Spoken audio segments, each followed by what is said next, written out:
to break down on him at a key moment. What can he do, I wonder, this time? He'll be starting from the second row of the grid and be trying to get on the podium for the sprint race. So let's just take another look at the lineup on the grid then, and the crucial starting positions. It will be the rolling start, remember. Beginning the sprint race, it is a standing start for the feature. It's France and the United States. Lapierre, who was so impressive for France, he didn't race in Great Britain. It was Alexander Premat, but it just goes to show that France have two very, very quick drivers. But other drivers who are making their A1 debuts, if you like, David Martinez for Mexico. Watch out for him. He's qualified 11th. Thomas Enger for the Czech Republic. Johnny Reed for New Zealand. He's making his first start for his country. Further on down the list, Alex Young is doing both races today. As far as Fauzi's not feeling too well. Hideki Noda is making his first drive for Japan. Christian Jones for Australia.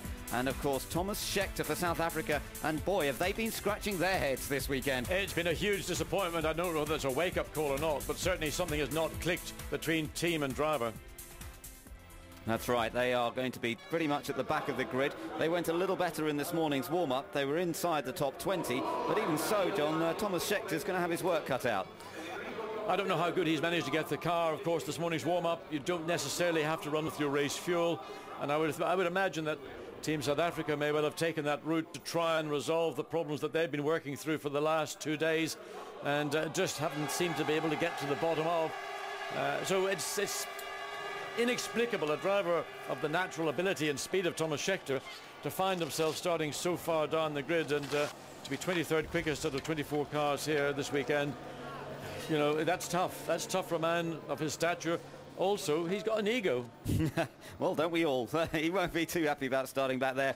But let me tell you also that of some of the other front-running teams who did so well at Brands Hatch, Brazil is best placed. They do lead the points, remember, on 21 points.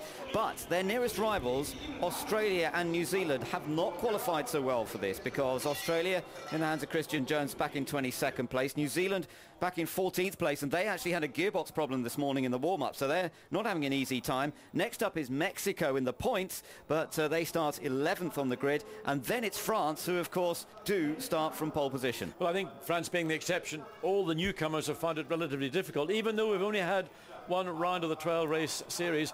Nevertheless, coming in 2 races behind the bulk of the field, but it gives you an indication of the quality of Team France and their driver lineup, that whether it's Alexander Premat or Nicolas Lapierre, they've got consistency. And what was most impressive about Lapierre was that in 3 of the 4 qualifying sessions, his lap times were within a tenth of a second, and that's really why he was able to consolidate that front row, that pole grid position. Look at the overalls on the American team. Fantastic. You're not going to miss them, are you? I wish we could see more of it. That's what showbiz is all about. That's what motor racing's got to think about. It's not got to think about just the pure mechanics or the pure technology. They've got to think this is a show, and what we've got here, and we're going to see over the remaining, well, we're going to see 11 after today. With today, we are putting on a show. Yep, Rick Weidinger is the team owner at the Team USA, and he's certainly pushing the boat out when it comes to the drama. Dick Bennett's taking a little look down the grid. Interestingly, he looks after the engineering side for the New Zealand team, but there is the British entry, Robbie Kerr. I wonder what he can do. He's won here at the Euro Speedway in the past, but not in an A1 Grand Prix car. It's going to be a difficult race. Robbie did a good job in qualifying, though he was fractionally behind the pace of the top 3. So he's got a little bit of work to do. This rolling start will be interesting. Turn 1 here at the Euro Speedway is a different turn to that we saw at Brands Hatch with Paddock Hill Bend. It was probably an easier corner, Paddock Hill Bend, in many respects, because it was a much quicker corner, so there's not this switch from hard acceleration up to turn 1 as we're going to see here, then on the brakes, and that effect, that motorway effect, where the concertina of the cars at the back are later on the brakes, and therefore you have that sort of, well, we're familiar with what happens on motorways when people get it wrong. So we are now preparing for the green flag lap, the formation lap that will bring them back around and then to a rolling start for the beginning of the sprint race. The pace car is all set to set them away, and we're looking for the start of the formation lap. Away go the cars cars then. 24 nations competing here in Germany this weekend. We're one nation short. The Russian entry deciding to go through a driver evaluation program before the next round in the series at Estoril in Portugal. But 24 nations are represented in identical cars, and the colours of the countries proudly displayed as they set off around this 2.8-mile track. So through turn 1, immediately you go into turn 2, but then you're on the brakes, down the gearbox to third gear for turn 3, and then turns 4 and 5 come up very quickly. Short gap between them. An area of racetrack where it will be easy to trip over a car ahead of you, particularly in the opening lap. But exit onto the straight, turn 5, very, very bumpy in the inside. Lots of drivers realizing that if they stay slightly outside the apex, it's a much smoother transition from the road course back onto the speedway, the back straight of the speedway. Well, they head down into this other twiddly section. You just saw Ralph Furman coming through there, driver for Team Ireland this weekend. He's another new driver into the championship. Michael Devaney did an excellent job for Team Ireland at Brands Hatch, but Ralph Furman's a former Grand Prix driver. He's a former F3 champion, Formula Nippon champion in Japan. Truly experienced, truly able. And I'm going to be very interested to see how far he can move up the order. And part of his problems, apart from the mechanical ones we just talked about, during the qualifying, the team realized that some of the speed that he was lacking was because his foot on the footrest in the left of the cockpit was actually just catching the brake pedal. He left foot brakes, so the pedal's quite close to the rest, and it was actually dragging the brakes fractionally all the way around the lap, but particularly on these long straights, both internally and on the external super speedway loop. Simon Hill driving the pace car, just slowing it down a little bit because one or two of the drivers at the back have sort of been left behind a touch. They want to get them all nicely closed up as we approach the last twiddly section of this infield.